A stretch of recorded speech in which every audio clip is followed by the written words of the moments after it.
Hello, I'm the Doctor. Welcome to DoctorGeek.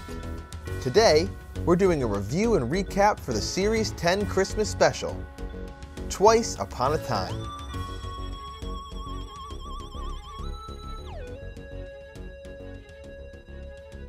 The episode opens in a pretty fantastic way, showing us that moment, 709 episodes ago, when the first Doctor first landed in Antarctica with Ben and Polly, at the start of his final adventure.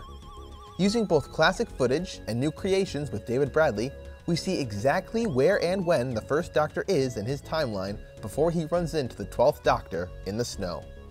It was really well done, and it makes for a very believable introduction to the first Doctor. Never once watching this did I doubt that David Bradley was the first Doctor. The 12th Doctor is confused because he doesn't remember not wanting to change when he was in this position. He tells the first Doctor that he knows he's holding back a regeneration, because he is too, and they are both currently in the state of grace.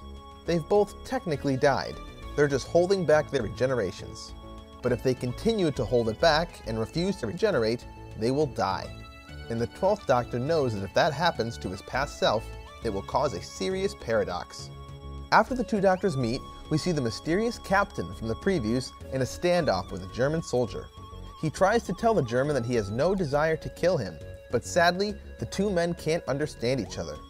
Suddenly, time stops, and the captain climbs out of the hole he's in and comes face to face with one of the glass creatures. But when she touches him, he is strangely catapulted through time while the creature repeats timeline error over and over.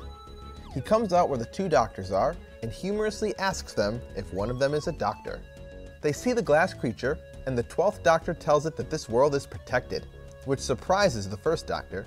The glass creature disappears, and the first Doctor suggests that they go into his TARDIS for safety, but he is surprised when it turns out to be the 12th Doctor's TARDIS. We see the funny scene we got a few weeks ago, where the Doctor accidentally informs the soldier that he's in World War I, and then tries to convince the first Doctor that they are one and the same. Be sure to check out my video on that preview to see me explain why the Doctor says snap when he shows the first Doctor his regeneration energy. The Captain gets a bit woozy, and the first Doctor asks for some brandy, which prompts the 12th Doctor to consult River Song's secret stash of alcohol that we saw 2 years ago in The Husbands of River Song. The first Doctor refuses to believe that they are the same person, even going so far as to call the 12th Doctor his nurse, insisting that a gentleman as old as the 12th Doctor, much like a woman, could still be useful as a nurse. This is one of the first of many politically incorrect things that the first Doctor says in this episode, which I understand is meant to speak more to the times that the show was made in, but it unfortunately seems to imply that he was a bit sexist, which I never got the impression of in the original series. But maybe that's just me. After criticizing the 12th Doctor's guitar and remarking on how dirty the TARDIS is, making another sexist comment about not having Polly around to do the dusting, the TARDIS gets snared by the glass creature's massive ship, and they are pulled into it by chains, and told that the Chamber of the Dead awaits them. The 12th Doctor sends the first Doctor out while he tries to get the TARDIS engines working, but when the glass creatures ask for the Captain back in return for her, we see Bill Potts again, and the 12th Doctor runs out to greet her. It's not a happy reunion for him though, as he does not believe that this is the real Bill Potts. Since the last he saw her, she was a Cyberman. She tries to explain to him how she was saved, but he doesn't quite buy it for now. The glass creatures tell him that they are what awaits everyone at the end of their life.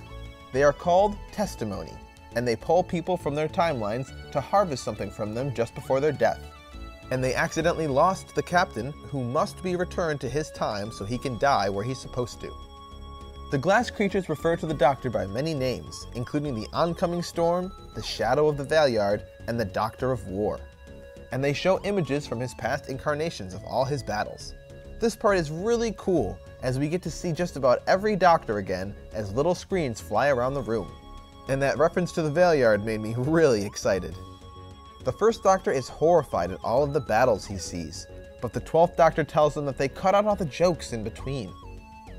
The 12th Doctor releases the chains holding the TARDIS up, and the four of them, both Doctors, Bill and the Captain, jump on the chains and escape the ship, landing back in the snow. As the glass creatures pull the TARDIS back up, the party moves to the first Doctor's TARDIS. The 12th Doctor tries to use his TARDIS database to look up the testimony, but the TARDIS isn't old enough yet, so there's almost nothing in its database. He pilots the TARDIS to the center of the universe, where he says the biggest database in existence is, and he and the First Doctor go to consult it, while Bill and the Captain wait in the TARDIS. Bill is upset that the Doctor won't trust her, and even calls him an ass, which prompts the First Doctor to threaten to smack her bottom, making both of them insanely uncomfortable. Ultimately, she understands why he's suspicious, and just asks him to come back alive. However, as Bill begins to talk to the Captain in the TARDIS, we see that her hands are made of glass. The two Doctors make their way to a tower, while being fired upon by a powerful weapon, but the Doctor tells whoever is firing to scan him, and that seems to stop the firing for now. 12 tells 1 to wait at ground level so that he doesn't get killed prematurely, and he goes up to confront his old friend, who turns out to be Rusty, the good Dalek from the 12th Doctor's second episode, Into the Dalek. The Doctor knows that every Dalek is connected to the Dalek database, and he needs to use that. Rusty agrees to help because helping the Doctor is hurting the Daleks. Meanwhile, in the TARDIS, the glass creature reveals itself to the Captain, and then exits the TARDIS as Bill again, and confronts the First Doctor, asking him why he stole the TARDIS in the first place, and more specifically, where was he running to? He tells her that good is not a practical survival strategy. It requires loyalty and self-sacrifice and love. So why does it prevail? The Doctor set out to discover what holds the universe together, and Bill is amazed that he doesn't seem to understand that he is what keeps the universe together. Some bloke, traveling the universe, making sure that everything gone wrong gets set back right. This was a fantastic exchange between these two, and I really enjoyed it. Up in the tower, the 12th Doctor uses the database to look up the testimony, and learns that they aren't evil after all. They simply take people out of time right before their death to copy their memories, so that even after they die, they will live on as memories. It turns out that this is what Bill is. She is part of testimony, meaning she has since died, but is preserved forever in testimony. But she is Bill. The Doctor asks testimony to let them take the Captain back to his own time themselves, since it's their fault that there was a timeline error in the first place, since both of them were fighting off a regeneration at the same time. Testimony agrees, and they return in their TARDIS to the World War I battlefield. They say their goodbyes to the Captain, and he asks them to check in on his family from time to time. They say they'd be happy to, and ask his name. Lethbridge Stewart, he replies. Captain Archibald Amish Lethbridge Stewart. A nod to the great Brigadier, the companion who teamed up with nearly every incarnation of the Doctor. With that, he returns to his standoff, immediately losing the memories of the glass people and the Doctor. However, the Doctor managed to arrive slightly later in the timeline than he should have, which on any other day wouldn't have mattered. But on this day, it's Christmas, and the famous Christmas armistice is about to begin. As the Captain and the German are about to kill one another, both sides of the trenches begin to sing Silent Night, and white flags are waved so that both sides can enjoy a Christmas without war, something that had never happened before or since. The Doctor, despite the odds, has managed to save the Captain. The two Doctors say goodbye, and the First Doctor returns to his TARDIS and undergoes his first regeneration. The 12th Doctor and Bill go for one more stroll, and she tells him that the hardest part about knowing the Doctor is letting him go. It's so hard to let the Doctor go. He tells her that the real Bill Potts wouldn't say that, but she is adamant that she is real, since all we are in the end are memories, and she is all of Bill's memories. And just to show him how important memories really are, she kisses him on the cheek, and suddenly Clara is there, and he has all of his memories of her back in his head. She tells him not to forget her again, before returning to Bill, and soon Nardole is there as well, telling him not to die. The Doctor asks why he can't just rest. Why must he always go on when everything else ends? And they tell them that he can, if he wants to. It's up to him. He tells them that his life is a battlefield, but it's empty because everyone else has fallen. Even they aren't really there, just memories held in glass. He thanks them both for everything they were to him, and they embrace. But he tells them he must face this decision alone, and they disappear. Returning to his TARDIS, The Doctor reasons that one more lifetime won't kill anyone, except for him, of course, and he begins to give his future self a bit of advice. Never be cruel and never be cowardly, and never ever eat pears. Hate is always foolish and love is always wise. Always try to be nice and never fail to be kind. And you mustn't tell anyone your name. No one would understand it anyway, except children. Children can hear it sometimes, if their hearts are in the right place, and the stars are too. Children can hear your name, but nobody else, ever. Laugh hard, run fast, be kind. Doctor, I let you go. With that, he regenerates, and we say goodbye to one of the best doctors of the modern era. I will truly miss Peter and everything he brought to the role that he loved so much. Standing in her TARDIS, the 13th Doctor looks around, and noticing her reflection in the TARDIS monitor, she says, "Oh, brilliant," before pressing one button on the console and sending the TARDIS hurtling out of control. With the doors still open, she is thrown from the TARDIS and falls towards the ground as the TARDIS disappears above her. And we are left with a very long and frustrating to be continued. So, there was a lot to like about this episode. Going into it, I was a little afraid that Moffat was going to throw everything he had into this finale to go out with a big bang. Kind of like the 11th Doctor's last story that just felt so bloated.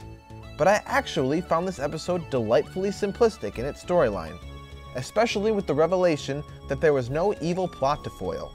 This was really just the two Doctors coming to terms with their regenerations, and I liked that a lot. The banter between the two Doctors was absolutely perfect, and like I've already said, I thought David Bradley was excellent in his role, and I never once doubted him in it. I thought the cameos were done perfectly, both with Bill returning for this episode, but with the twist of it being a memory print of her, and with the inclusion of Nardole and Clara, made possible by the fact that testimony could become anyone. I thought that was a really clever way to bring them back without coming up with some super convoluted reason for them to cross paths again. Especially Clara.